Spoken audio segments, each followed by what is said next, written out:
U.S. President Donald Trump and Kim Jong-un began with a firm handshake and ended talks with a broad pledge for peace. History was made in Singapore on Tuesday, where Trump finally met with the North Korean leader. A lot of progress, really very positive. I think better than anybody could have expected. The two leaders were cautious at first, smiling for the cameras, but soon Trump said the two had a very special bond. On the other hand, Kim was more quiet, but he was seen beaming at some points and said the world would see a major change. Later, both sides pledged to complete the denuclearization of the Korean peninsula.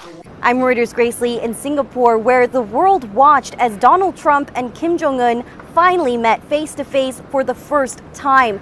Now, locals and foreigners here alike held their breath as the two leaders signed what they called an important document. Then after that, it was a mad scramble for details for journalists such as myself, trying to figure out what the two leaders actually talked about.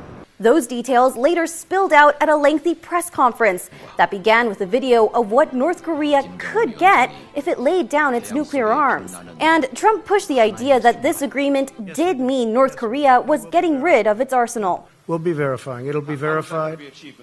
Well, it's going to be achieved by having a lot of people there. Later, Trump told Fox News he thinks Kim Jong-un will begin the process immediately.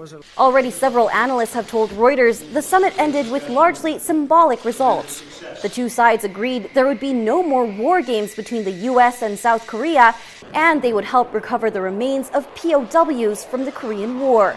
Trump also said sanctions would be lifted if North Korea made progress towards shedding its nuclear program.